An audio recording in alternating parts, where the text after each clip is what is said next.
Hi, my name is Nicole Paloma. This is my presentation, Definition and Goals of Psychology.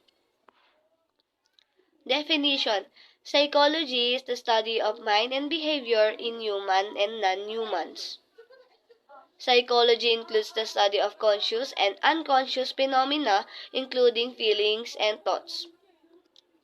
The word psychology is derived from two Greek words, psyche meaning mind, soul, or spirit, and logos meaning discourse or to study. Goals. The goals of psychology focus on understanding the emotions, personalities, and mind of individuals.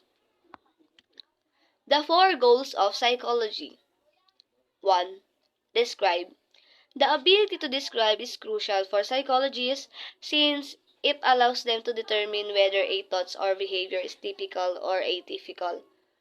Descriptions allow psychologists to gain a greater understanding of behavior and thoughts. For example, you may describe how a friend, colleague, or a family member behaves or how their behavior is changing. Psychologists can accomplish these goals using various research methods such as self-test, observation, survey, and case study. Psychologists can also use descriptions to learn more about how to alter person's thoughts and behavior. 2. Explain. Psychologists go beyond describing thoughts and behaviors. They seek to provide explanation for why this behavior and thoughts occur and address questions regarding why people act or behave in a certain manner. For example, psychologists may conduct experimental studies to measure how people react to a certain variable. After performing this experiment, they can develop their theories and explanation for human behavior. Explaining behavior offers insight into why people behave as they do under different conditions. 3. Predict. Psychologists' third goal is to predict future behavior patterns. Psychologists can anticipate how and when past behavior may recur, how they may change, and what circumstance may trigger them by noting past behavior. Psychologists and research studies qualitative data involving the action patterns. They can more accurately predict human behavior.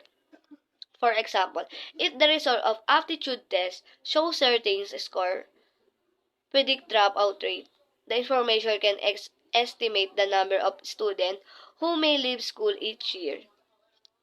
Psychologists may learn how change or control behavior based on prediction, which is the last goal of psychology. 4. Change or control.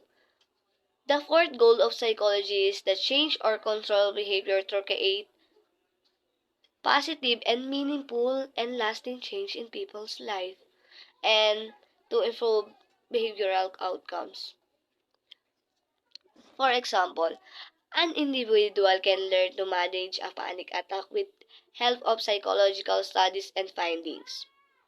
Changing or controlling behavior depends on the ability to identify a behavioral problem, accurately determine an underlying causes, and develop and implement theory and evidence-based in interventions.